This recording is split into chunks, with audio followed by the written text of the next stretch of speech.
I was really glad that so many people stayed around for it. Yeah. All right, it is 10:15, so I'm going to go ahead and get us started if you guys are ready. Yes. Awesome. So thank you everybody for joining this session. We are pleased to be joined by Judi Vandarhaar with KDE, Department of Education, and Diane Gruen-Kidd with the Department for Behavioral Health, Developmental, and Intellectual Disabilities, who's also a member of our Interagency Advisory Group. So she's been our friend for a long time and always was kind enough to train for us and rope in her friends. So thank you for joining.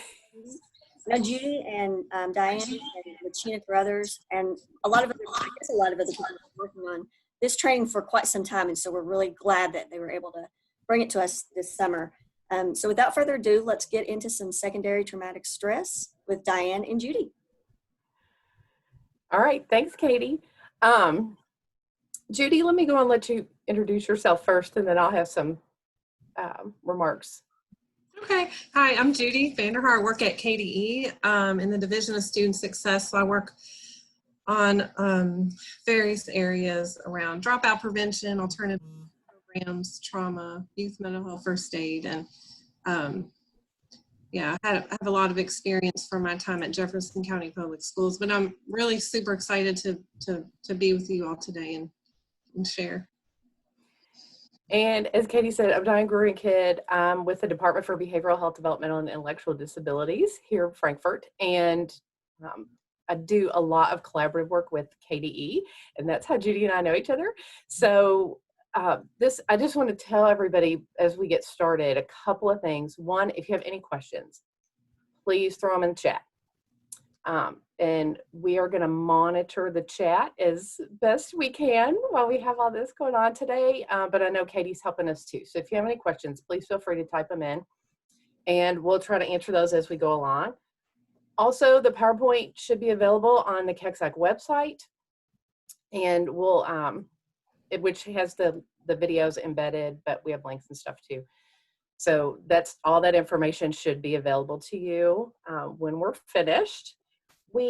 This morning, I want everybody to know that this presentation is sort of the CliffsNotes version of a much, much larger module presentation that Behavioral Health and KDE and DJJ have worked on together.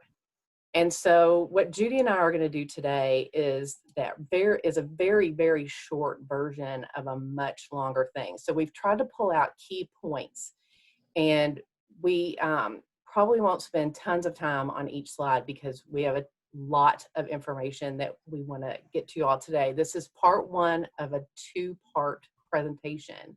So we're gonna talk for an hour, and then we're gonna take a 15-minute break, and then we're gonna come back. And you might want to grab a snack because we're not gonna be done until like 12:30. And I don't know about you, but I will probably be hungry by then. Also, ask questions. And we really wanted to ask for grace from everyone today. This is the first time that Judi and I have done a presentation together, and particularly virtually. And so, so if there are any little bumps in the road, we just ask in advance that that you give us a minute and let us get back on. But we're both super excited about this information and our opportunity to share it. And yes, bumps do make the road more interesting. I told my boss this morning, I said, it'll either go really well or I'll have a good story. So, but we're super excited about this, and we wanted to, we're excited about the opportunity to share it with you. One of the first things I want to do is make sure that everybody is aware that we want you to take care of yourselves. We're going to be talking about a little bit about trauma today and about the impact of trauma on us, not just on the students and kids that we serve. And so if you need to take a break while we're doing this, if you start to feel that you're becoming activated or triggered, please feel free, get up, go for a walk, do what you need to do, phone a friend, whatever it is that helps you, go do that, and then come back. And I also want to let everybody know, I'm a licensed clinical social worker. I was a school-based therapist for a long time. And so, you know, this was part of what I did for a while. And if anybody wants to have a chat afterwards, just let me know. I can be available for you after if you need to. And we didn't just, I don't want anybody to get too freaked out. Like, we don't have a lot of, like, we don't have videos of people who are being traumatized or anything like that. But the discussion of it for some people can be challenging. So just want everybody to know that, and take breaks, do what you need to do. All right. Thanks. So Judy's going to kick us off with an activity here at the beginning. You might need to like click and drag if you've got us down the side so that you can see the whole thing. Okay, so what you see here is a mood meter, and I'm thinking some of you probably already do some form of this, maybe in your classroom, but just if you can go ahead and put in the chat 1 to 3 words from this meter that describe how you're feeling in the moment. And just put it in there. And as you are putting it there, I just want to make some kind of notes about, you know, you'll notice on this meter, there is nothing that says bad feeling, you know, and I think we have to get away from talking about feelings as bad. All feelings show up to tell us something. And so, of course, you're going to have very uncomfortable, unpleasant feelings, and they can be high or low on the energy spectrum. And so this is a really great tool for everyone, whether you're in the virtual environment with kids or your staff, or you're in person, you know, that you can do on a very regular basis. I personally probably do it every morning, maybe multiple times throughout the day.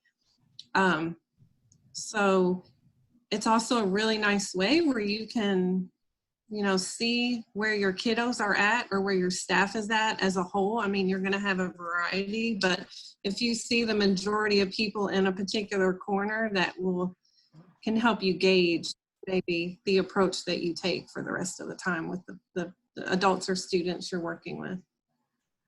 Okay, so Judy, we've got a lot of relaxed and calm folks in here, so we could probably thank Ms. Deering for that. And we also have some content, peaceful, easygoing and relaxed, hopeful, optimistic, focused and upbeat. We also have some people though who are kind of tired, uneasy. So we want to, you know, I want everybody to take care of themselves today too, and be aware of that. Yep.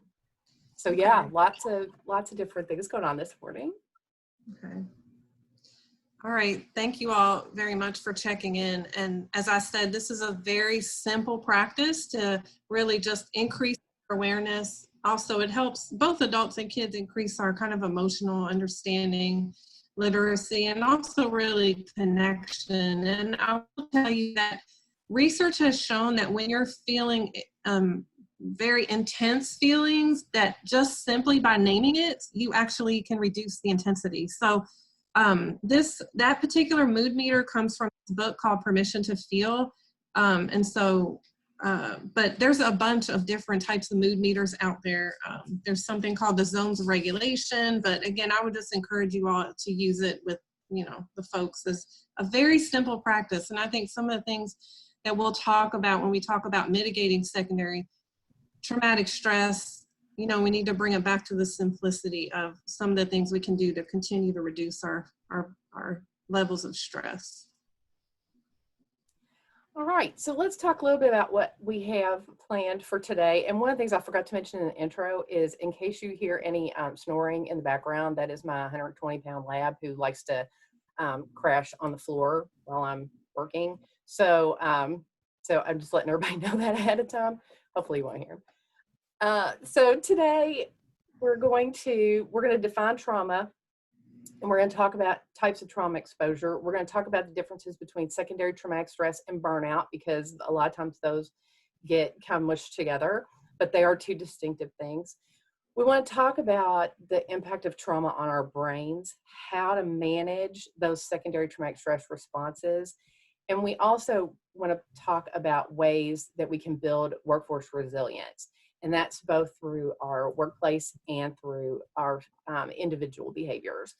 So first, let's talk about what is trauma. And the very basic definition that we like to use pretty frequently is the 3E definition. So the 3 E's of trauma, there's an event that is experienced by the person, and it has an effect on them.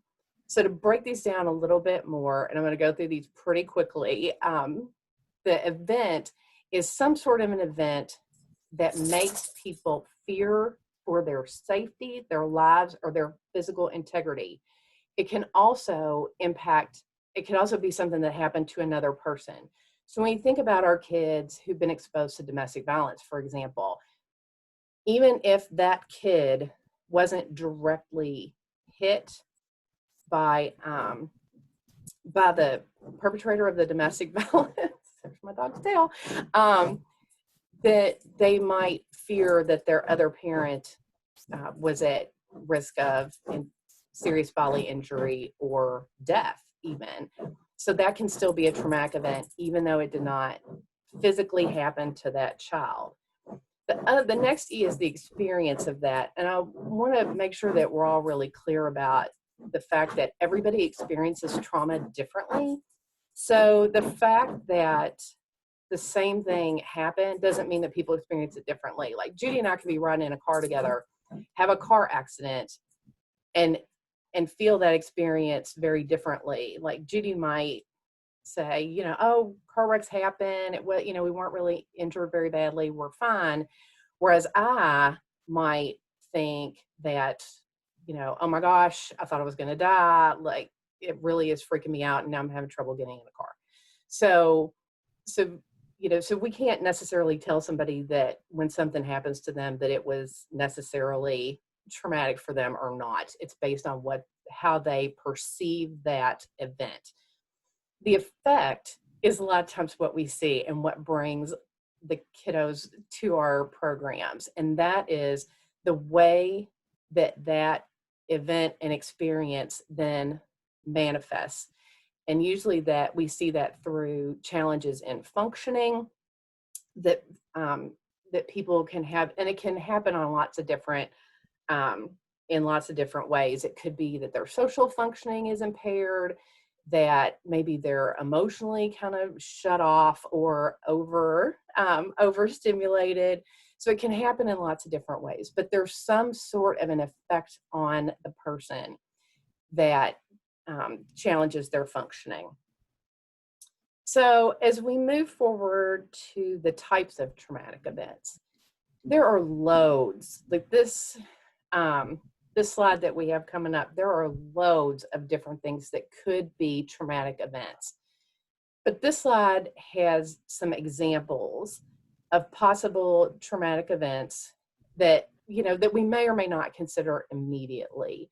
And that may or may not be part of our typical experience in this part of the United States, but that could be more common for people who are coming here from other parts of the United States or other parts of the world.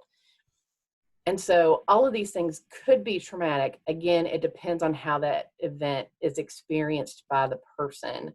There are plenty of people who have lived through a tornado, for example, and lots of people experience that differently, even in my own family. There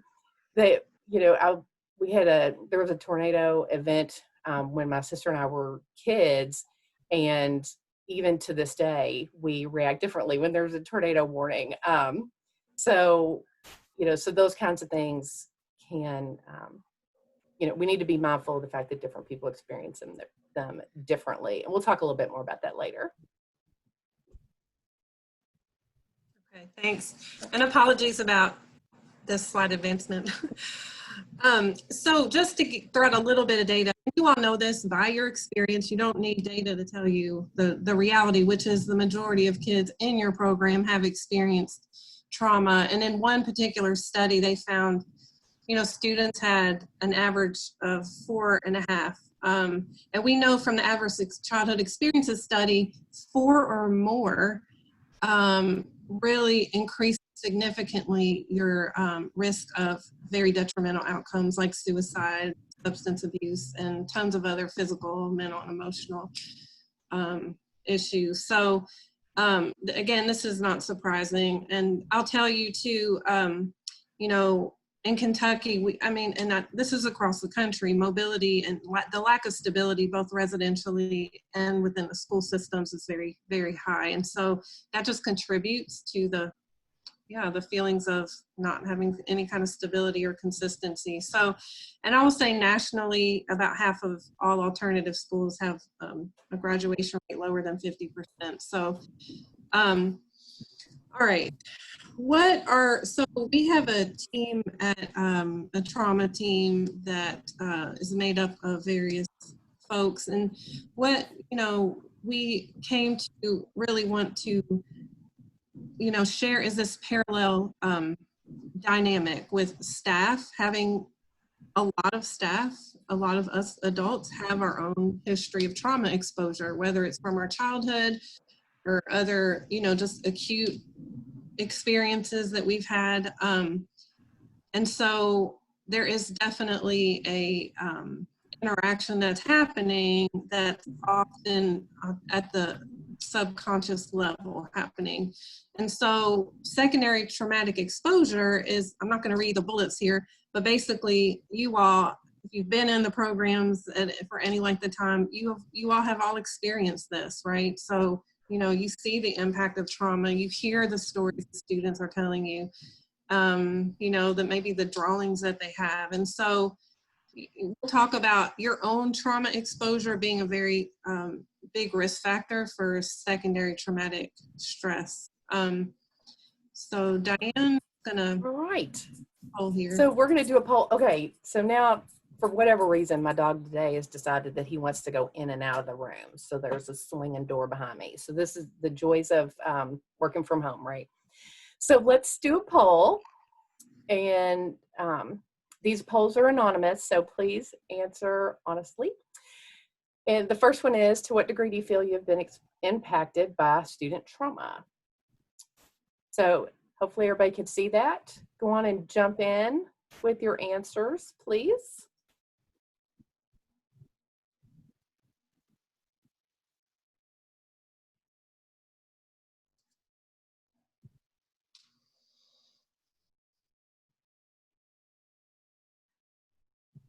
All right.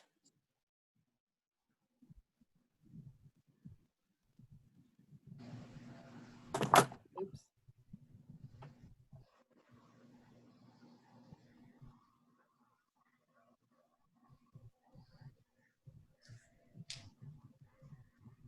All right, let's give it about 10 more seconds.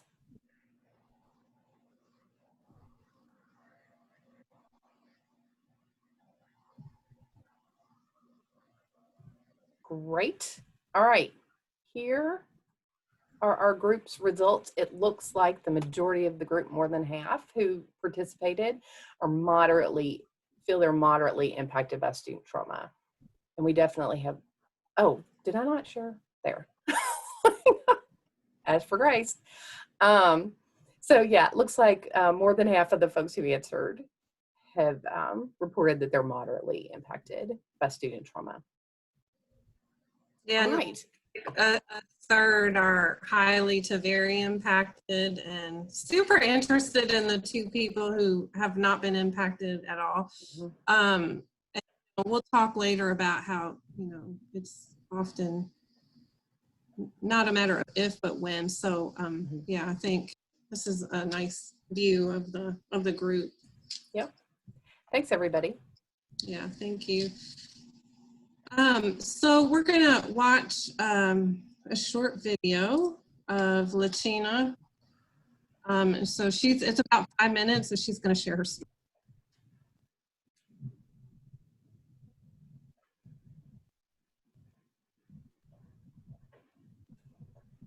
My name is Latina Carruthers, and I have had many, many years of alternative education experience as a teacher, also as a program director, helping get programs started where we just basically work with any student to help them get to graduation.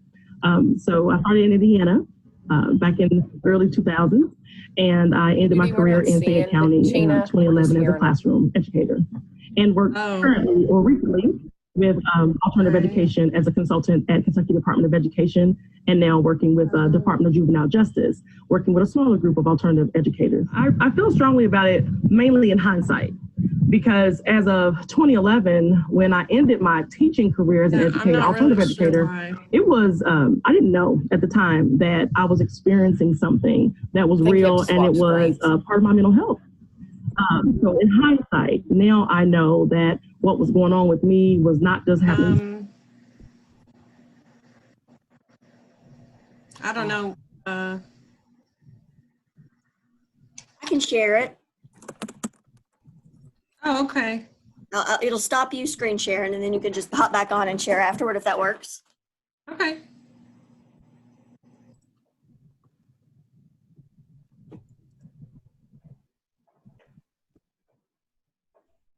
Thank you. Okay, can you see that? Yes. My name is Carruthers, and I have had many, many years of alternative education experience as a teacher, also as a program director, helping get programs started where we basically work with any students to help them get to graduation. So I started in Indiana back in early 2000, and I ended my career in Fayette County in 2011 as a classroom educator, and work currently or recently with alternative education as a consultant at Kentucky Department of Education, and now working with Department of Juvenile Justice, working with a smaller group of alternative educators. I feel strongly about it mainly in hindsight, because as of 2011, when I ended my teaching career as an educator, alternative educator, it was, I didn't know at the time that I was experiencing something that was real, and it was part of my mental health. So in hindsight, now I know that what was going on with me was not just happening to me, but definitely happening to those I worked with. You know, as an alternative educator, you're so focused on your students. You're so focused. You're so much more focused on your students, because you know they come with a plethora of a lot of times, a lot of personal family issues, legal issues. Those students have so much stuff that as a teacher in their setting, you're just so focused on them. You're really not thinking about yourself at all. But definitely in 2011, when I literally left and walked out of my last teaching job. When I say walked out, I mean like 9/11, September 11th. School had already started, and I left my lesson plans for the next teacher, and I said goodbye, and I walked out the door. So hindsight is the reason that I realized that I wanted to work with and just be an encouragement to alternative education. So I'll tell the second piece to after leaving the classroom in 2011.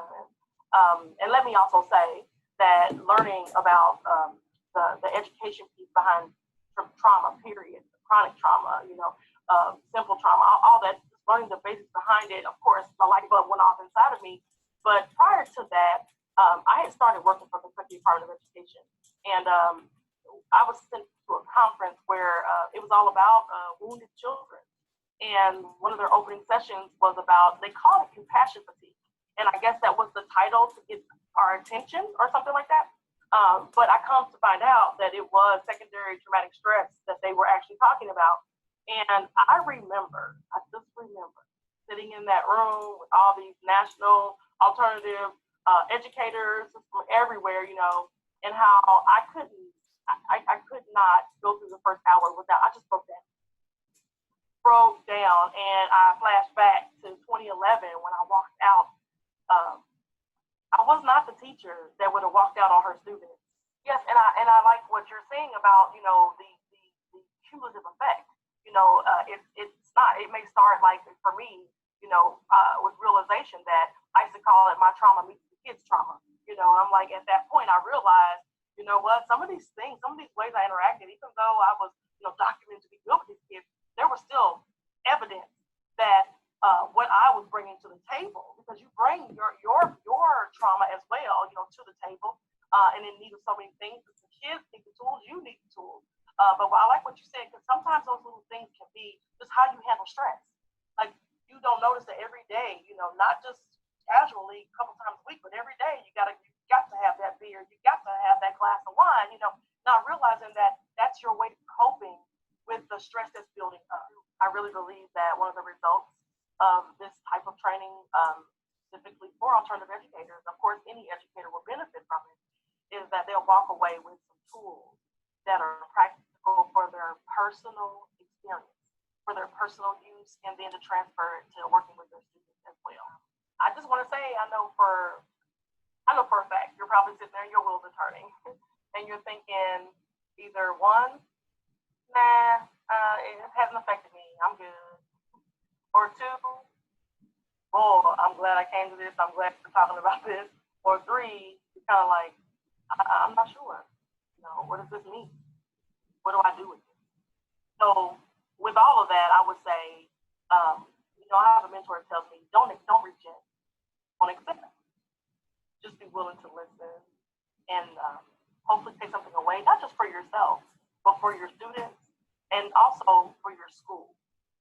For administrators who are here in the training, who are experiencing this training, think about how I can work with my students, be sensitive to their needs also for mental health, a healthy environment, healthy culture for them. So that's what I would want to say. That's what I would be thinking myself. Where do I go from here? So I just wanted to encourage you to know that you're not alone, and there's definitely a bright side to learning.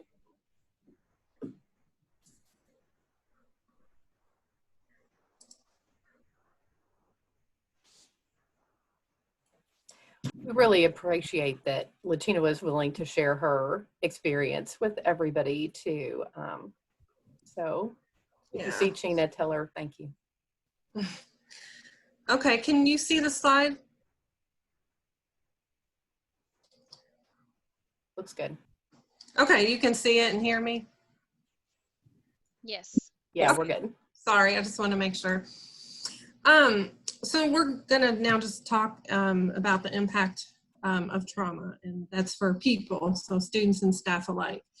And then go into secondary traumatic stress. So again, as Charles Figley has said before, really, it's not if but when you're working with a population that has particularly a high degree of trauma, it's a natural, it's a natural response.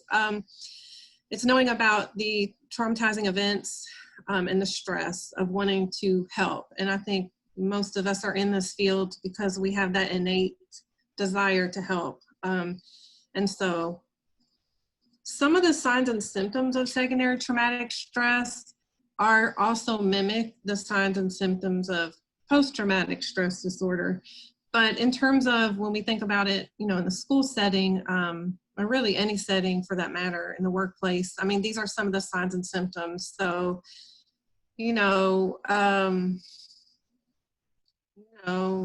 not showing up actually when it gets really bad. Intrusive thoughts and images, you're going to have physical symptoms, headaches, stomach aches, and then really, I think importantly, what a lot of folks experience is this feeling of hopelessness, and it does impact your memory. And when we talk about trauma in the brain, that will all become more clear. And again, I know some of you have had some of this, and so there's a range of folks here we're talking that, in terms of your experience, but emotional changes. I think the feeling of numbness is very common, and also just sadness, anxiety, and then, avoidance. So that's one thing trauma does is it kind of we want to kind of withdraw and isolate. And so just, I think it's really important that we have a higher level of awareness and maintain a level of awareness of some of the signs and symptoms that we're experiencing before they get really difficult to manage.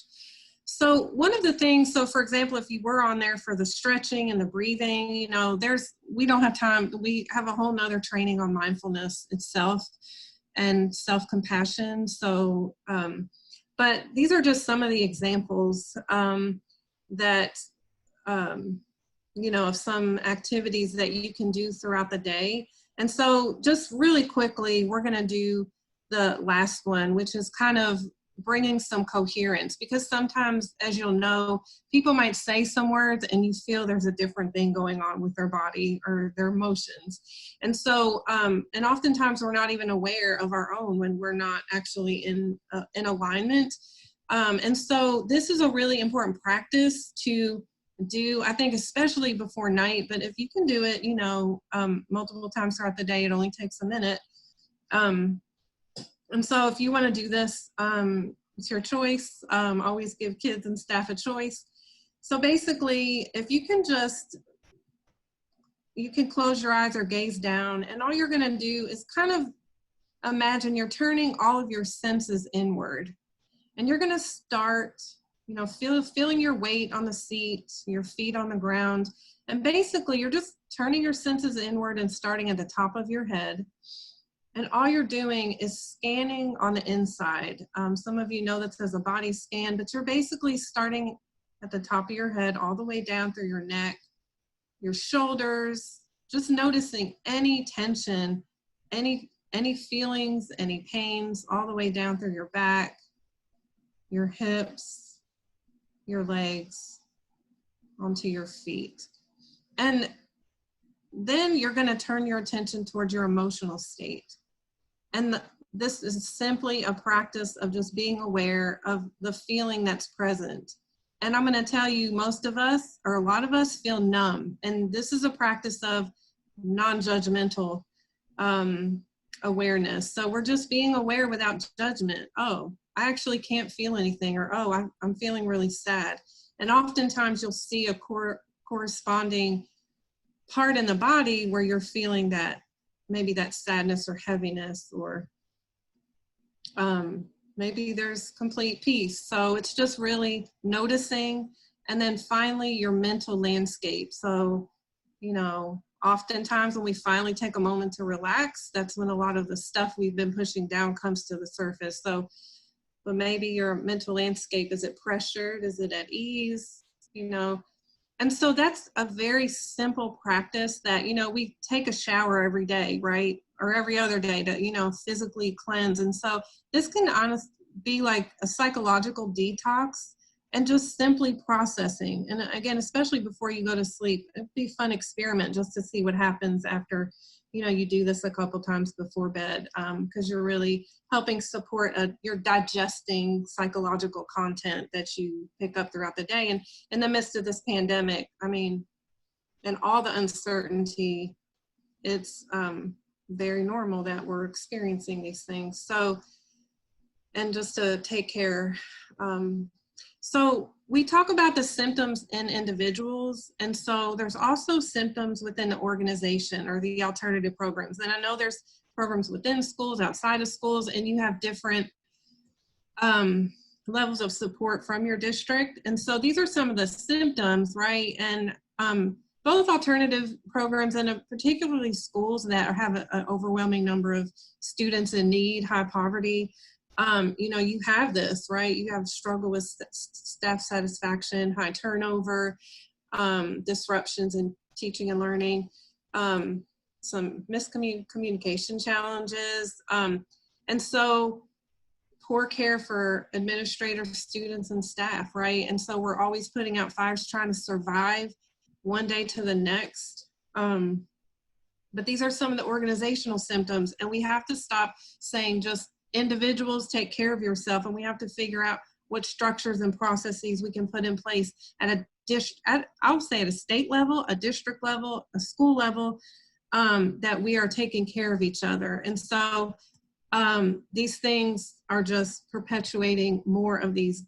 negative symptoms of secondary traumatic stress in the environment itself.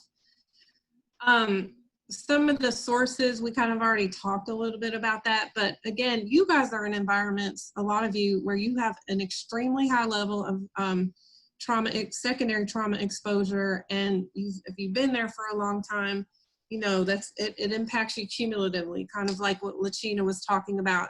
She didn't even realize over time until it got to a particular point about the cumulative buildup. And so also I think, you know, it's a struggle when, you know, my colleague who left KDE retired, you know, talked about almost on a weekly basis, kids she worked at in her alternative school on the news for either an overdose or, you know, ending up incarcerated or some really terrible. And she also, and we'll talk about this, had the beautiful stories, right? The kids that have found, you know, kind of success in several ways. So, and again, we've kind of talked a little bit about the risk factors, but I really want to point out your personal history of trauma is a very high risk factor. If it feels unresolved, and a lot of us haven't processed or healed from our own because it's very difficult. But also not feeling trained or prepared to work in the context you are. I know a lot of us learn by doing, but if you're new to the field, right? And again, you all have a high rates of exposure. So, and if you are particularly empathetic, that also increases your risk factor for secondary traumatic stress. And then again, this is, you know, when we have programs, you know, and again, sometimes the message comes from different places, you know, we suck it up because you are often in very much survival mode. We're gonna, you know, I think one of the challenges I think that exists among policymakers is we're too disconnected from the reality of every day, like the literal survival kind of the pace of things and the overwhelm that's experienced when you're face to face with this stuff every day.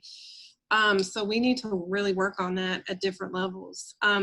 But, you know, even if you don't have high student loads, you know, and we have lack of training and preparation, for example, this type of content is just now getting into pre-service teaching.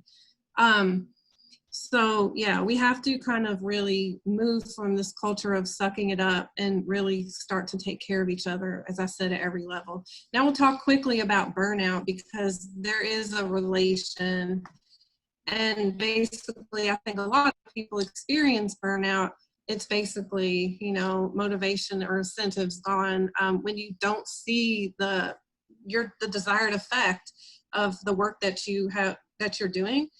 And so I think because of the tremendous challenges faced, particularly in alternative schools, you know, this is, I mean, I think in our field in general, you know, everyone points the finger at schools, and schools are the saving grace in our society right now, and I think have been for decades. But again, sources of burnout are very similar to sources of secondary traumatic stress. And so if you're a leader, an administrator on here is kind of thinking about what are some of these things that I might be able to help mitigate for my staff. And I think for all of us, if you look at the bottom bullet here, you know, poor work-life balance, I think a lot of us struggle with that. And so, you know, having boundaries is, and, you know, that ability to actually say no. And, you know, and I know it depends on the context and the pressure and the type of leadership, and, you know, we want to keep our jobs. So, but again, I think, you know, looking at it, and basically there's not a much, you know, in terms of going into depth because our time is running. And basically just to know, you know, burnout, if you're experiencing burnout, it's again, just a driver, another big driver that brings on the secondary traumatic stress. Protective factors, and this is the good news, what research has told us is that, you know, we can mitigate some of the secondary traumatic stress by having a climate and culture in our building that is supportive. And I have been to some amazing alternative programs across Kentucky where that is, I mean, it's a family, we take care of each other. And, you know, but basically having really structures of support, mentoring, and then really savoring successes with students. We're going to get more into details about some of this. But I just really want to point out, you know, there was a woman who was an emergency room nurse for 20 years, and she started as a CTE teacher. And after 2 years told me, I believe I'm experiencing PTSD, not from my 20 years as an emergency room nurse, but from my 2 years in teaching in the school, because I'm on an island. And basically what I learned from that was, she never left the hospital without processing her day with somebody. And so having that something in place to really help us not vent necessarily, you know, but just venting is important, but really, yeah, processing and debriefing with someone who is regulated themselves will help really mitigate and is an important protective factor. So Diane's going to do another poll for us. All right, next poll. So this one is, how would you assess the overall stress level among adults in your building during a typical week? With the caveat that I know we haven't had a typical week in a little bit of time, but just in general, think about a typical week and assess the stress level in your building.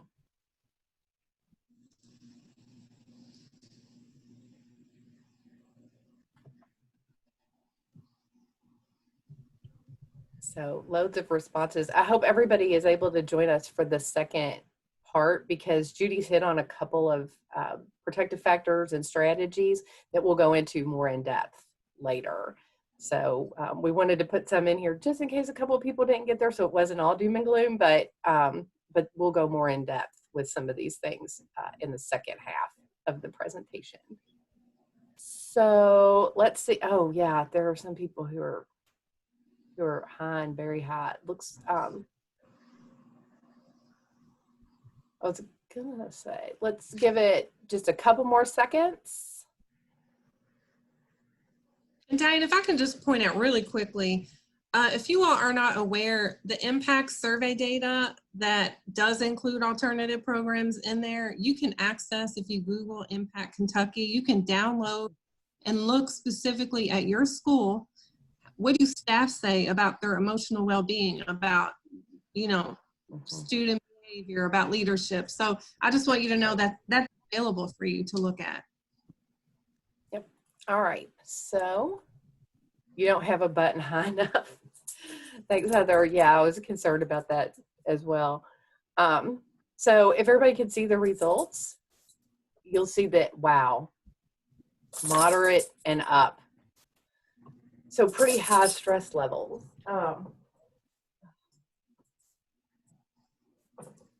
Dog indecision is a terrible thing. Lots of good comments in the chat as well. Check it, shout out on the data that Judi mentioned. Yes, stress is different for different groups. And so that's definitely a consideration. Yeah, it's tough. And that's one of the reasons there's a comment that says that there was some reluctance to do trauma training because it's a constant reminder of traumatic events. Absolutely. And that's one of the reasons we do the disclaimer at the beginning and try to factor in and try to put some of these protective factors and some positive spots along the way. This is heavy stuff, very heavy stuff. But it's also everybody's daily experience, and we want people to have the information to be able to function at their optimum levels. So yes, very high. Thanks everybody for participating. So this section, I have to tell you all, I could go on forever about adverse childhood experiences, but I'm not going to. I'm going to really shorten it, I promise. But in this section, we're going to talk about adverse childhood experiences. It sounds weird when I say it that way. It's about the study. I'm excited about the study. I'm not excited that kids have adversity. I probably should be clear about that. We're going to talk about traumatic stress, and we're going to talk about trauma in the brain. So the adverse childhood experiences study, I hope that the majority of people in the group are at least familiar with the basics, but just really quickly, I will say that this was a study that was done during the mid to late 90s, and it grew out of an obesity clinic, actually, that the doctor saw that the results were not what he had hoped, and he accidentally stumbled upon one of his patients' trauma history and decided to start asking more questions about that. So he realized that this was bigger than what he thought. He partnered with a doctor from the CDC. They did what was really the first big study that assessed for adversity in childhood and linked it to adult health outcomes. And it's funny to listen to them talk about it now because they say, you know, they got laughed off the stage when they first presented their paper in the late 90s. But now the study's been replicated many times, and it's gone through some evolutions in how we think about it. If you're not familiar with this study, there's a really quick, short video. Dr. Nadine Burke-Harris, who is a pediatrician and a public health advocate out of California, she has a TED Talk that I recommend as an introduction to the Adverse Childhood Experiences study and some of the information that they were able to take from that. A couple of things to keep in mind about this, the ACE study in particular. One, the original one was done with a group that was mostly white people. And it was mostly college, you know, a lot of college educated people, but it was within the Kaiser Permanente system. So there were people who had private health insurance, and that's a consideration. So we're talking about people who are typically employed outside the home and who are middle class or more privileged in general. And what they found was that there was a great deal of adverse childhood experiences. On the next slide, there's a list that we can show you of the 10 that they did at the beginning. And again, this was the original study. This had not been done previously. So these were the things that that Anda and Felitti, the two doctors that the primary doctors on the study, had chosen. But obviously there are tons of adversities that kids can experience in childhood.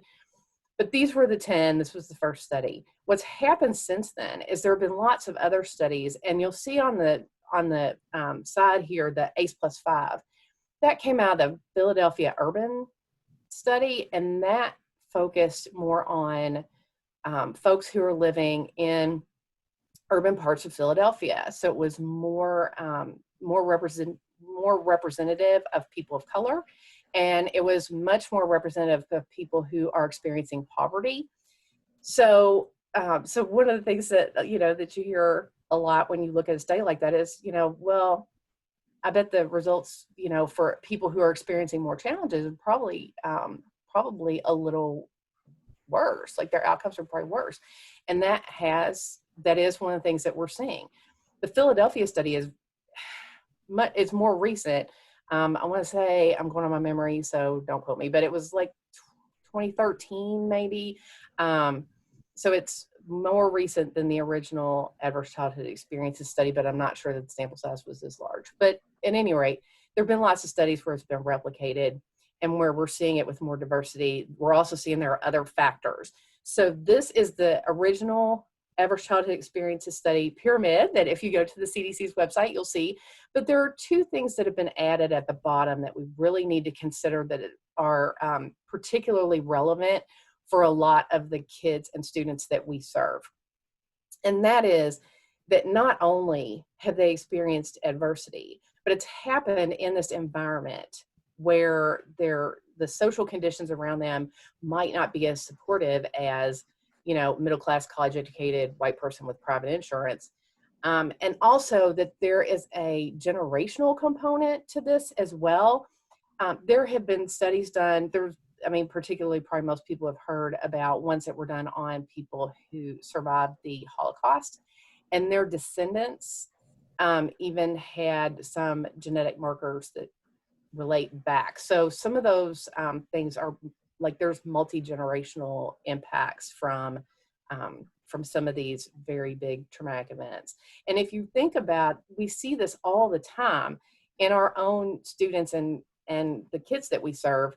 You know, a lot of times we'll meet parents, and if you get to know those parents, what you'll find is that a lot of them also experienced a lot of adversity when they were kids. And so you see the multi-generational. I'm a social worker, so I probably have maybe some more experience with working with parents more intensely than some folks in the classroom. But I saw that quite a bit in my practice.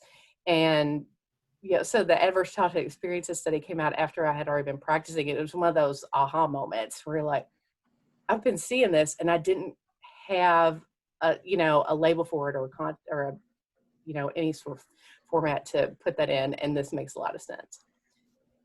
This is another conceptualization of the pair of ACEs. So we think about those adverse childhood experiences that were covered in the original study, but then we think about how a lot of those occur in these community environments that are not necessarily nurturing, and that can also impact those outcomes. We really, one of the biggest thing I think that we should take from the adverse childhood experiences study is these are not things that happen to kids and then they turn 18 and they're over it. Like, that's not how this works. And what we've seen is that not only are there poor social outcomes from this, but there are actual poor physical health outcomes from this. Obesity rates are higher, cardiovascular disease is higher, rates of diabetes are higher, early death is higher, like all of these things. Sorry, can you tell that I really get excited about the study? All of these things, these are actual physical health consequences of adversity in childhood that's not addressed, and that's not, the kids don't get enough assistance with before they get into adulthood. So Judy's going to talk a little bit about race-based trauma. I think too, we can talk at this point about collective trauma, because I think that's what globally, we're experiencing the collective traumatic event of a pandemic. Right. But I think also what we have seen bubble up to the surface that has always been there, but is now at our collective level of awareness, is, this historical trauma, because we have not done the work of healing. There is, I think there's been quite a good deal of empirical research on the existence of racial trauma. And before the recent events, but, and I think, and I'm glad that we are actually addressing it, because I think it's important that, oftentimes we go to shame and blame when we start talking about issues of race, because it's very emotional, very explosive, because we've continued to push it down. And, and so I think, I think that I look at this as a really important opportunity to start having courageous conversations. And in order for us to do that, we have to have these emotionally, psychologically safe spaces. And that's easier to say than do. But I think, at least KDE signed a resolution and with a commitment to really start addressing some of the racial inequities that exist within the educational system. That again is simply a reflection of our social, of our culture, of our world. Our institutions reflect society. So our institutions can also perpetuate some of these things, because these are not in the curricula for teacher education or even student, this is not something that's part of there's no high stakes test around this matter. So not that we want any high stakes test, period. So, in terms of race-based trauma, some of the traumatic stress responses in general, but some, they reflect those overall in general. But in terms of this particular issue, there is increased vigilance and suspicion, increased sensitivity, right, to threats, and just other detrimental responses to stress that we all sometimes rely on that are not helpful. And so, I think just all of this work in general is really pointing us to what do we have control over? It's our own state of being. And so in terms of, racial trauma, because there is the cumulative impact of exposure to multiple traumas, especially if you're living in a community and you see this, in certain communities, and there are so many factors at play. And I think one of the things that we have to, again, it's not simplify, because there's historical, economic, political, social forces at work that got us to the place we are. And so I think with this issue in particular, we have to really recognize that this is an impact on students and staff, and be responsive to this issue. It's going to take time. It's, you know, this has been festering in many ways for, you know, centuries. And so, you know, healing takes time, and but it takes courage too. And so, yeah. All right. So what is a traumatic stress response? And Diane's going to talk about kind of the hand model of the brain that I think really helps. But if thinking about basically an event that, remember, is how we experience it, but if it's overwhelming, your capacity to cope. And so I think this sense of overwhelm is what a lot of folks experience. But also when you couple it with a feeling of powerlessness, I don't have control over this environment, or the person who's, you know, supposed to take care of me that's also abusing me.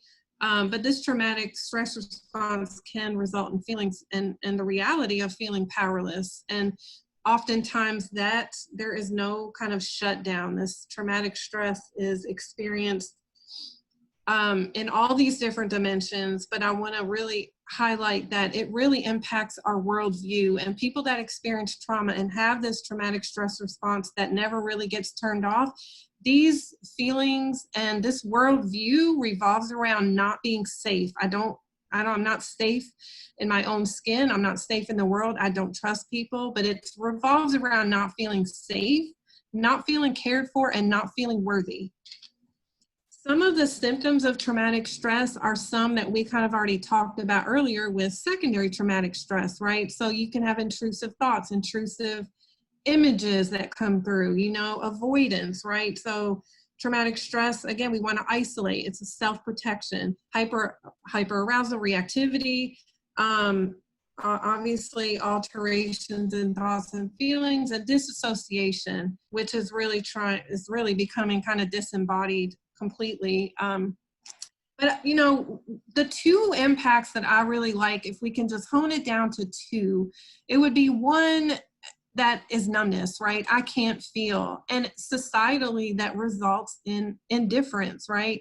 The other side of that, so we can think about cold, numbness, I can't feel. Again, these are very intelligent functions that have been developed over billions of years through our nervous system development. But so you have the cold and numbness, I can't feel, which results in indifference in our society. The other hand, you have the hyperreactivity, the fire, the intense amount of stress that when you look societally, how does that manifest? It manifests in violence. So just thinking about the heat and the cold, you know, and I think I really like this particular quote that the impact of traumatic experiences, you know, results, it's a hostile takeover of consciousness, right? What do we mean by consciousness?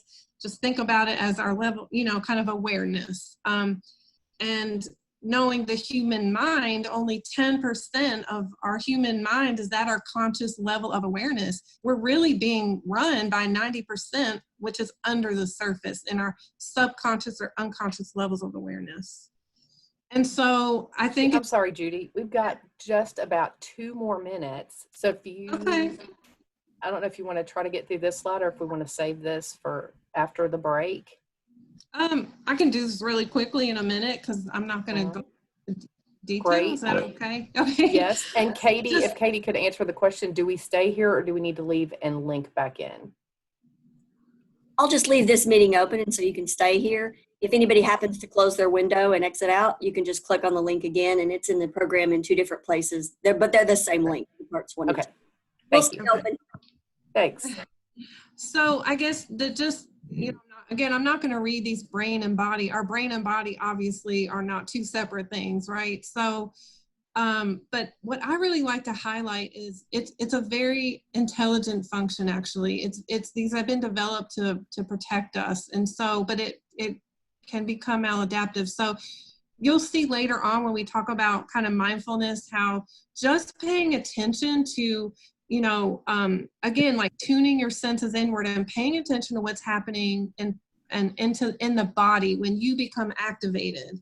And also us teaching kids this will really help support them and not kind of going into the overreactivity. So you're just really, your attention is on what's happening within the body. So, yeah, and I think we can stop there. And I know Diane's gonna kind of go over a really useful way that we can teach and normalize what's happening when we are perceiving a threat in a brain and body, what's happening. So.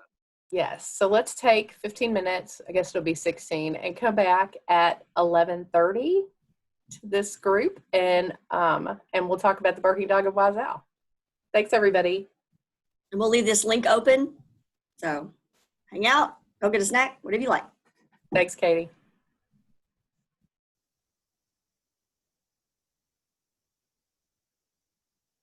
One of the main things we need to do is eliminate the stigma that's associated with secondary traumatic stress. For a long time, I actually worked in an environment where I provided behavioral health services for people, but that the behavioral health needs of staff were viewed as weakness, and it took me leaving that agency to realize that that's not normal. Like, that's not okay, that our staff do have behavioral health needs and we do experience stress, and it needs to be addressed, and to ask for that assistance is not weakness.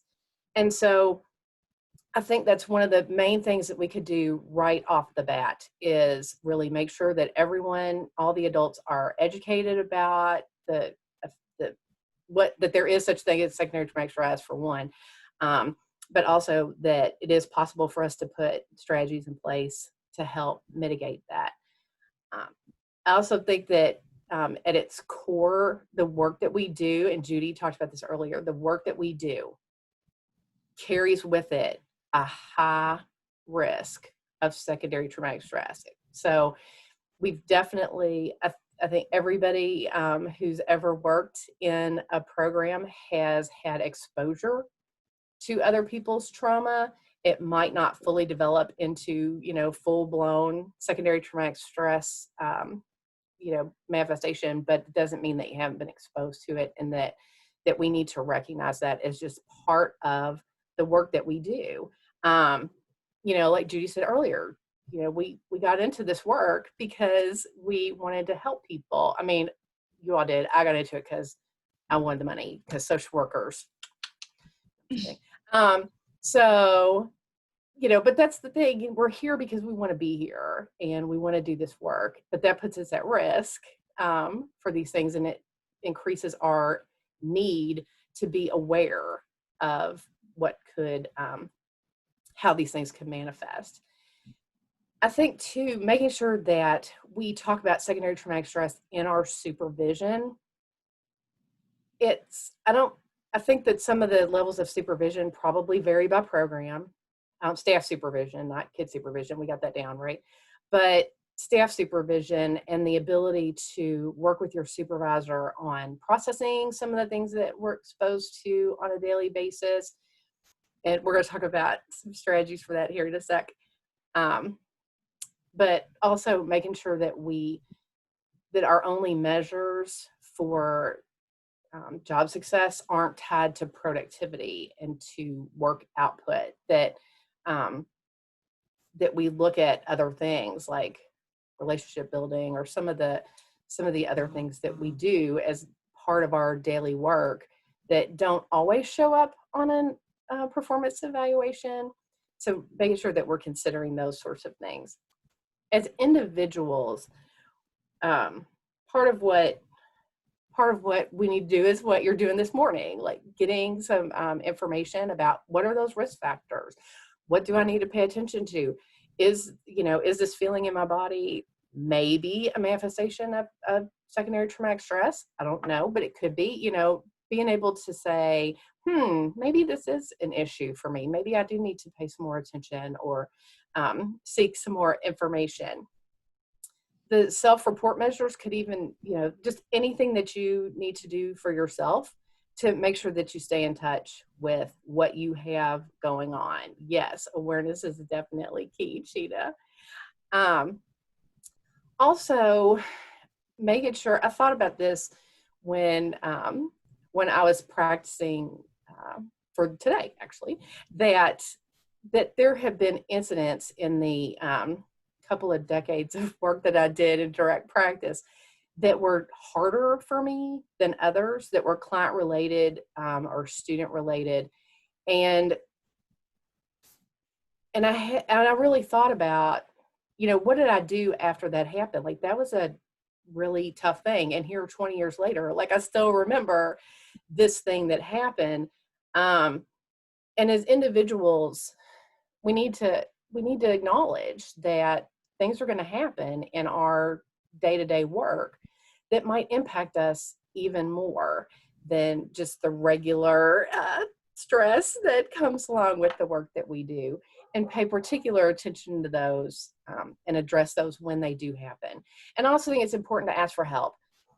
One of the things that I push, obviously, I worked as a therapist for a long time, so I think that when people are experiencing stress, they can't, and it becomes unmanageable, that we should be okay with seeking professional help, that there should not be a stigma attached to that, that is just part of what we need to do for ourselves as members of right now, a very stressful world community, but also, have very stressful jobs, and that needs to be okay, and that our organizations need to acknowledge that our seeking behavioral health services is not a sign of weakness. So when we talk about, on the next slide, we talk about low impact debriefing. And this is what I thought about too, because like I said, I'm a social worker, and social workers sometimes see pretty yucky things. And I had to really watch myself, particularly, I noticed this early in my career, that if I talked about somebody's experience, like if maybe I was impacted by a client's experience and I talked about it to somebody else, like my partner or something, and they would have this look of horror on their face. And I realized that was not okay to do. Like, I was solely traumatizing my partner by, talking about this traumatic thing that happened to another person. So one of the things we talk about in low impact debriefing is this is really more about processing our reaction to what happened. So instead of, telling my partner, oh, this yucky thing happened to this kid and blah, blah, blah, that for me, and this obviously this would be more appropriated with your supervisor or whatever, but it can happen at home too. Like, who doesn't go home and talk about the day they had at work? But that it needs to be less of these yucky things happened to this kid and more about a kid told me yucky things that happened to him, and this is how I felt about it, and this is where it's troubling me, and I can't believe that we live in a society where stuff like this happen. I have to watch my mouth too. I'm a pretty bad cusser. It's also an occupational hazard. And so really trying to use that opportunity, because it's really not about this horrible stuff has happened to our kids, and we all know that, and we can't change that those things have happened, but we can be more careful about our reactions and how we manage our normal human reaction to the tale of other people's suffering. And one of the ways to do that is not to spread it to your partner. So part of this is also about, giving, knowing how it's impacting you. Like, I hate that I live in a society where kids are abused. I hate that sometimes this happens even when a kid told somebody and then it happened again because nobody did anything about it. Like, I hate this feeling of powerlessness that I can't take this away from this kid. So knowing what it is that's bothering us, giving the other person fair warning and the opportunity to opt out. So it could be that I come home and I'm like, oh my God, I had the most horrible day and kid told me terrible things and I feel like crap. And he's like, you know what? I had a pretty crappy day too, and I can't quite manage that right now. And we're gonna have to talk about this later because I can't do it. You're gonna need to call your friend. And that needs to be okay. So we can't always be the person, and the other person can't always be the one. So, and then limiting the disclosure, like I said before, he doesn't need to know horrible, awful details about how kids are abused. but he needs to know. I mean, obviously, we all need to pay attention to the fact that kids are being mistreated and that we need to do something about it as adults. But he doesn't need the details of that. So that's what we're talking about when we talk about low impact debriefing. Oh, Diane, if I could just, sorry. Sure. I was just gonna, I could just chime in real quick. For those of you that are single parents, that's something also just to keep in mind, because it can be challenging sometimes to not do this with our, especially if we have older kids that are maybe, highly developed and things like that, but just being careful about that impact on them, that we're not re-traumatizing, our own kids. So I just wanted to make that. Yes, very true. And Jerry made a good point about psychological safety in the workplace, and we're going to talk a little bit about that here is as part of C, actually. So we're going to get to that. So this would avoid re-traumatization. This is also a key piece of trauma-informed care and trauma-informed practices. Like, the first thing you want to do is not do more harm. So, so how do we do this? For our organizations, we want to be real mindful about how our practices and protocols could be re-traumatizing people. And so here, and some of this, I just talked about a minute ago, we need to focus on how the situation impacts us and not so much what happened to that kiddo, which can sometimes be kind of hard, because that, it feels like that needs to be part of it, but it's really about our response and how we feel about it. And we need to build that into how we do our regular everyday business. For ourselves, we also need to know when to say no. So if we can't quite manage that today, if we cannot be the go-to person today, we need to say, I cannot be the go-to person today, and try to send them in a different direction. Knowing your triggers, I think, is super, super important for us. One of the hard realizations that I came to in my own work, I used to teach safe crisis management, and I don't even want to get into how my beliefs about seclusion and restraint have evolved over the years, but suffice to say, I don't do that anymore.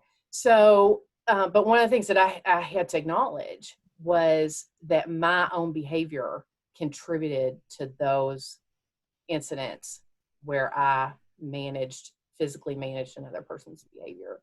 And that was hard. That was hard to do. But without really taking ownership of how our behavior impacts other people, we can't change that. So in these places, you need to know, what are your triggers? What is the thing that the kid's going to do that pushes that button? And we all know kids can find our buttons. They're so good at it. And especially kids who've been exposed to trauma, because that's a survival strategy. So they're like exceptionally good at finding our triggers. And we need to know that ahead of time. And it also was really helpful for me when I worked in a residential setting to know what my coworkers' triggers were, because then I knew as soon as one of those came out with some of my coworkers, it was like, oh, it's time for me to take over. So that's also really key. But also making sure that everybody knows what we need. If I hate spit. All right. I really hate spit. I don't like getting spit on.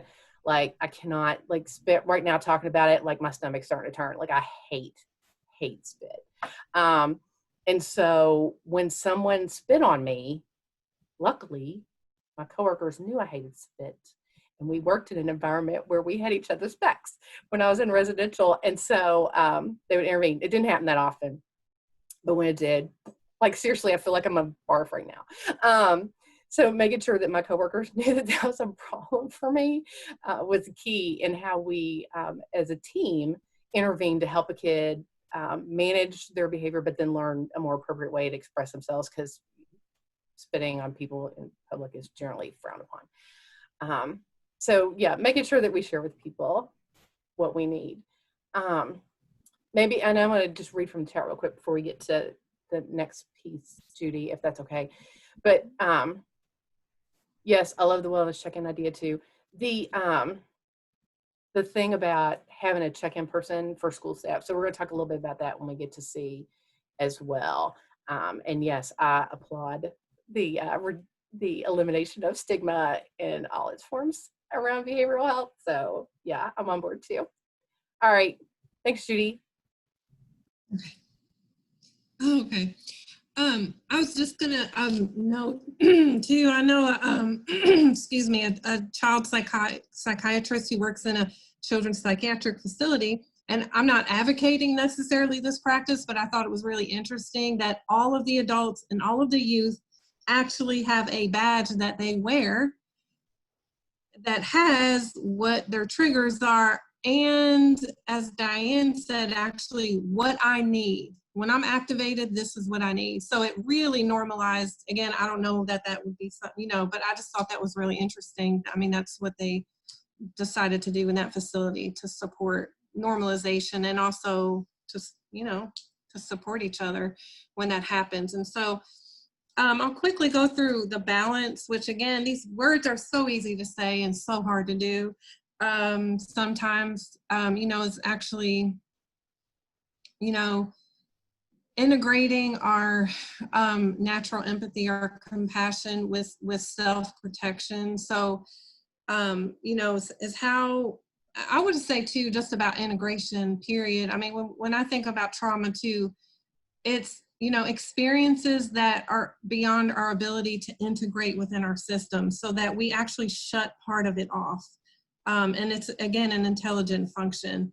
But it becomes maladaptive later on. So I think going back to two, why we can become so emotional, and if we think about our triggers and how it relates to maybe our own early development, sometimes that wound is being touched, and that's when it just, and it's beyond your level of conscious awareness. So, but I think, you know, is a really important thing is, you know, just the ability to say no, and even having the physical, you know, is being able to have some boundaries. So, you know, how do we balance being there and also taking care of ourselves? So one of the things that we know that can really help mitigate this, you know, secondary traumatic stress is this compassion satisfaction, right? So compassion fatigue is another term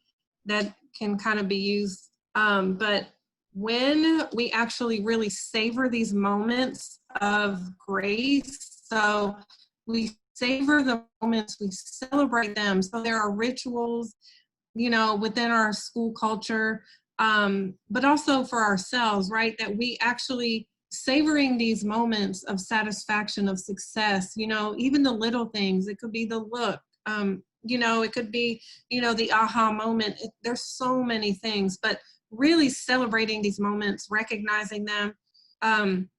One strategy that one teacher talked about using was having a joy jar. So she has a jar on her desk, and every time, you know, she experiences this goosebump moment or, you know, a really satisfying experience with a student when the light comes on or something, you know, is really providing closure, just something, you know, is actually putting that in the jar. And so during the really tough times is pulling them out. Now for me in the setting I work in now, basically I have an email, like I copy and paste the emails that I get that are positive, you know, maybe from after a training or something like that. Just, and when I'm having really hard time, then I'll just, and please understand, I know how much of a difference it is to be in a cubicle in an office building versus working face-to-face every day with students. But I'm just saying, for those of you that maybe work in central office, you know, I think that's important that we pay attention to that too, and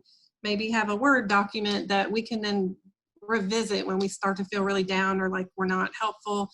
It's just really celebrating these moments. And I think definitely, you know, that we do this you know, it's part of the culture in our building. And so I think also I love going back to celebrating the strengths of everyone, the character strengths. So everybody has some kind of character strength that can be highlighted.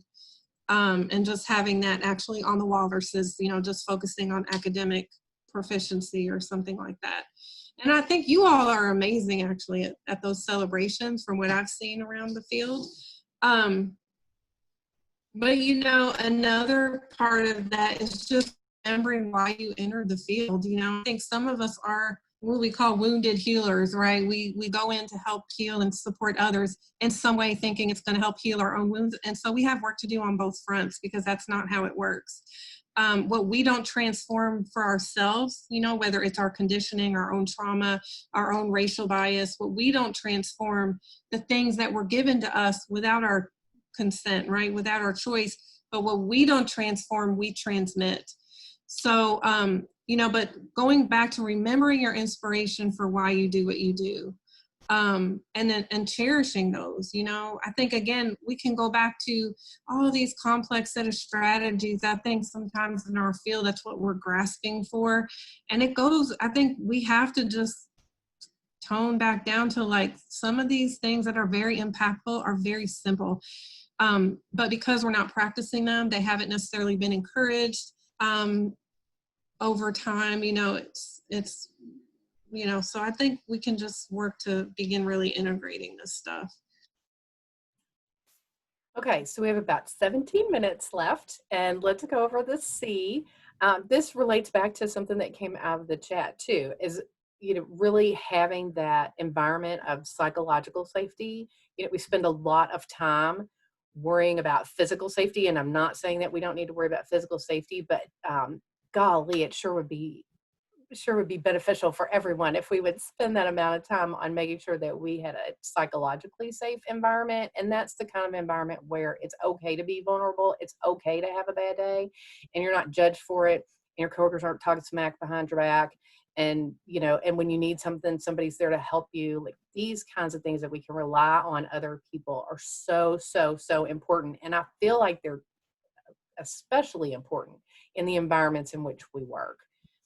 So, so part of that, I have to say, I was so fortunate to be present. I worked in a district, in an alternative school, and I was so fortunate to see that alternative school shift from a place where kids got dumped. I mean, it sounds terrible. A place where kids got dumped because they pissed off somebody in the main building, to a place where kids who did not necessarily learn in the same way, or they had other challenges, were able to connect with adults who care about them and thrive. And it was one of the most amazing things I'd seen. But the difference really started when they got a new principal. So a lot of the responsibility for some of these things really does start at leadership. That leadership needs to encourage sorts of strategies that build that sense of community and collaboration and psychological safety for the staff who are sitting in the rooms with the kids every single day doing their work. So that's, I'm going to step down from my soapbox about that right now. But that really is a big key. So, you know, we as staff still have some things that we can do, but really having our leadership on board is key. I really hope that we have a lot of administrators here today, but I don't know that. So plug for this to happen at the leadership level. And part of that too is about that our staff need to know that their concerns are valid and that they're heard. So, you know, making sure that we can do those things in a safe and supportive way is going to be one of the keys. As individuals, making sure that we connect with peers and colleagues. I'm so fortunate to work in an environment now where our team is super cohesive. There is zero talking behind people's backs in a negative way, like backbiting, like none of that. And it is fantastic. Like that has not always been my experience, and I am in heaven right now as far as my team. So that's, you know, so those are the sorts of things that are really helpful. And I do feel safe to just say whatever. And I'm not saying that every idea that I have is a great idea, but I don't mind to share them, even if they're flops, because it's okay. And making sure that we're all working together. Some of this, even if you don't have tons of leadership at district level that's on board, you could still do in your small group. So building that community in your small group, in your teams is important. And making sure too that for ourselves that we're connecting with people outside of work as well. Making sure we have those friends that we can call on and that kind of thing, really fostering those human connections that make us more resilient. So one of the things on the next slide that we talk about, and I don't want to spend a ton of time on this because we have some other things I want to get to, but this is one suggestion for crisis response in the moment. And the thing about this is it could be, we talk about it for colleagues, but this is a strategy that sometimes we use with our students as well, where we want to get them out of that situation. I love a hot walk. I did tons of walking when I was working as a therapist, in direct practice. So it's really good to help bring down energy levels, and then making sure that we intentionally go in and offer our assistance, and also that we are intentional about making sure that we ask the person, if the person doesn't share with us what they need, that we're intentional about asking what they need as the colleague who's outside the situation. So being able to assist our colleagues in that way is going to be super helpful. The next thing, the grace and forgiveness. I've gotten called on this a couple times during the pandemic, and I've called my colleagues on it as well, that we need to give ourselves some grace, right? We're in the middle of a global pandemic. This is my first global pandemic. So, my brain has reacted in a couple of different ways. And there have been days when, I'm gonna be honest, the taxpayers of the Commonwealth just didn't get their money's worth out of me. Like, I could not focus. I was off task a lot. I did my 7.5 sitting in my chair, but they didn't get 7.5 hours worth of work out of me, frankly. And I was saying something about that in one of our team meetings, and I was like, I feel bad that I'm not getting work done. And they were like, Diane, what would you say if one of us came to you and said that? I would say that we're in the middle of a global pandemic, and that other parts of our brain are at work, and our frontal, our prefrontal cortex might not be as active. And they're like, okay, I got it. So yes, we are always our own toughest critic.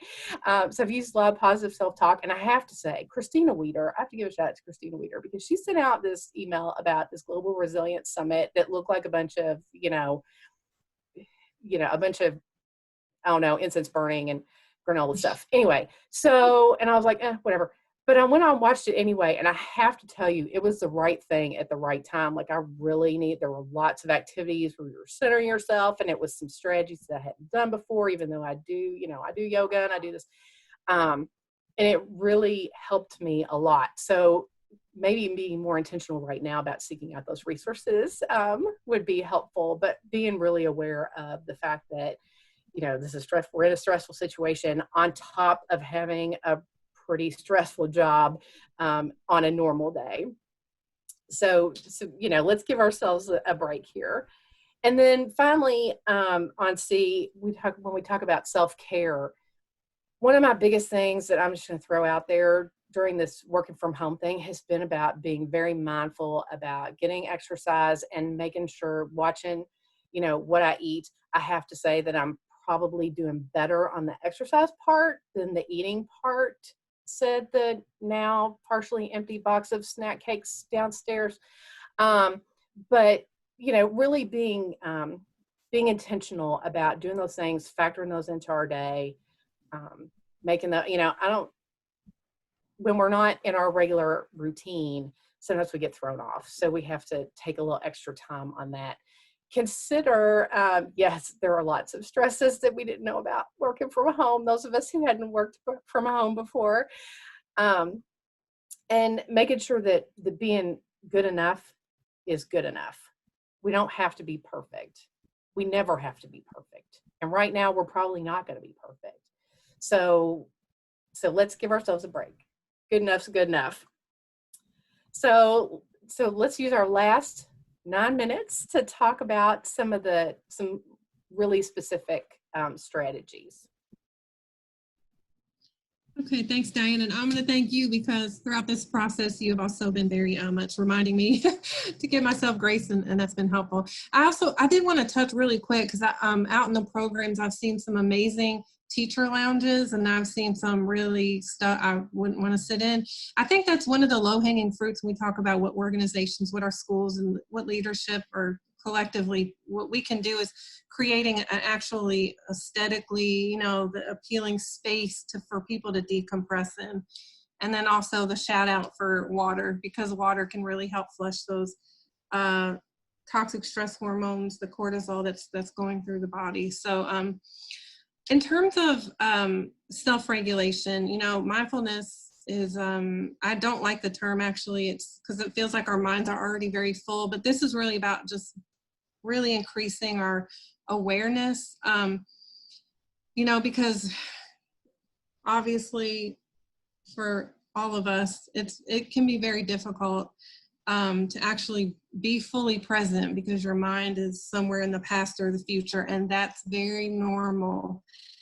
And we cultivate more space in our internet. I like to call the internet within us. So these practices can really help us cultivate space. And being present is simply, for example, when you're washing dishes, feeling the water with the soap, and really just paying attention to all the sensory experiences you're having. And so very simple when you're, taking a walk, you're, feeling your feet on the ground. But this is a definition I like to work with, is basically you're paying attention on purpose, and so important that most of us are not very good at, is that we're not paying attention, especially to ourselves, with any kind of kindness. We're usually shaming or blaming or judging ourselves. So when we can practice that with ourselves, we're much more likely to be able to do that with others and the rest of the world. So this is a very 2-minute video on mindfulness that I happen to like. You may have heard this word mindfulness. It's become something of a buzz phrase of late. I'm going to give you one simple, serviceable definition, which is this. Mindfulness is the ability to know what's happening in your head at any given moment without getting carried away by it. Imagine how useful this could be. Just as an example, you're driving down the road and somebody cuts you off in traffic. How do you normally react? I think most of us, we normally react by having a thought, which is, I'm pissed. And then what happens next? You immediately, habitually, reflexively inhabit that thought. You actually become pissed. There's no buffer between the stimulus and your reaction. With just a little bit of mindfulness, in that same situation, you might notice my chest is buzzing, my ears are turning red, I'm having a starburst of self-righteous thoughts, I'm getting angry. But you don't necessarily have to act on it and chase that person down the road, screaming at them with your kids in the back of the car thinking you've gone nuts. Now, you might be thinking, don't I need to get angry sometimes? Aren't I justified? I would say yes, but probably not as much as you think. The proposition here is not that you should be rendered by mindfulness into some lifeless, non-judgmental blob. The proposition is that you should learn how to respond wisely to things that happen to you rather than just reacting blindly. And that, my friends, is a superpower. How do you get it? The way to get it is through meditation. I believe that meditation and mindfulness are the next big public health revolution. In the 1940s, if you told somebody you were going running, they would have said, who's chasing you? But then what happened next? The scientists swooped in, they showed that physical exercise is really good for you, and now all of us do it, and if we don't, we feel guilty about it. And that's where I think we're headed with mindfulness and meditation. It's going to join the pantheon of no-brainers like brushing your teeth, eating well, and taking the meds your doctor prescribed for you. Let me just close by saying, mindfulness is not going to solve all of your problems. It's not going to render your life a nonstop parade of unicorns and rainbows. Nonetheless, this is a superpower, and one that is accessible by you immediately. So, definitely won't solve all your problems. It's a practice, and our culture hasn't to this point. I mean, it's not something we actually honor. It's like go, go, go, go, go, you know, produce, produce, produce. So it actually takes a lot of intention for us to slow down. And I don't like the term meditation. I prefer just resting in silence, which when you do that, you'll notice it can be a challenge because that's when everything's coming up to the surface. But what you're doing is cultivating awareness of it. You're not your thoughts or feelings, you're the witness of them. And that will over time create a lot of more inner space. So because we're about out of time, I guess for this, you know, it's kind of, again, understanding that our nervous system, we have the sympathetic, which is the automatic. We talked about that amygdala, that activation. It's kind of like the gas pedal. And the parasympathetic, you can think of as rest and digest. And what trauma does often is we have both pedals down, right? So just to remember, like, the oldest part of our the latest part of our nervous system to develop, the ventral vagus nerve, actually is related to connection. And so I think if we just really kind of understand the biocomputer we're operating in, and that we're continuing to evolve and develop, but there are things that we can do. And so we don't really have time to kind of, these are some of the very simple things. Mindful eating, you can do this at lunch, is just really smell the food before you eat it, smell it, savor it, you know, really chew slowly. Actually, there's research that mindful eating can actually help you, you know, lose weight. But there's a lot of apps also. And then we hate to throw this out so quickly at the very end, but basically, we don't want to say, oh, you know, this can feel like, oh, this is another thing I can do. These are just some tools that maybe you can take and kind of look at. What are the different dimensions? And specifically, I always think it's good to focus on what is one thing I'm not doing now that I want to commit to working on, so we don't have something else to beat ourselves up. So you can do that self-care wheel. Those things are linked in here. And one of the things that I really love is this new one that was discovered, which is, you know, for some this is a little woo-woo, but I'll show you what it looks like. You know, that it's very, very specific. And again, I think focusing on one, maybe two things, you know, it can be really helpful. And so, Diane, I know we have about 2 minutes left. I just wanted to show you at the end of this PowerPoint, there are some resources. There are a lot of free apps. Yes. And some other resources, so. Yes. And just a little side thing, the 6 pillars of self-care, I had to submit our PowerPoint to the secretary's office for the cabinet where I work. And the person who reviewed it, part of her feedback was that she saved that to her desktop. Like, she thought that was really going to be helpful for her. So we have one more ask of everyone, is to just take a minute and reflect back on what feels like a lot of information that Judi and I shared over the last couple of hours, and think about one thing that you plan to use or do differently, one thing you want to learn more about, and one of the things that worries you about being more sensitive to secondary traumatic stress. And if you feel safe to do that, if you wouldn't mind to stick that in the chat box, only if you feel safe to do that, because the chat box is not anonymous. But we would really appreciate the feedback. This is the first time that we've done this presentation. And so if you have suggestions for us, we are all ears. Like, we really want to know what resonates, what didn't work as well for you. What are some things you want to learn some more about? And I'll tell you this too, some of the things we might already have an existing training. So, so if you're interested in that, you know, we can try to make sure to get that information out to all the programs. But please, we really appreciate feedback, and it's okay, just be blunt. If you don't want to, you can send a private message, a private chat, just to one of your hosts here in the meeting, and not necessarily for everybody. So that's an option too, but please let us know. And Katie, is it okay to leave the room open just for a few minutes in case anybody wanted to do a check-in or had some more questions? I want to be mindful of everyone's time, but I know we're heading to lunch now as well. Is there a space for that? Yes, absolutely. Because we're heading into lunch, I need to start the next session at about 12:45, but that gives us 15 minutes if that's okay. Okay. For leaving it open. And I could push that a little bit, but I have to host the next one, so I'll have to end it. But yeah, we've definitely got a few minutes since we're going into lunch, and we can just leave it open. All right. Thank you. Yes, we appreciate all that. I was looking through to make sure there wasn't a question that we might have overlooked. If anybody had a question, you could put that in as well. But I would, I want to thank everybody for spending 2 hours with us this morning. I know that was a lot of time.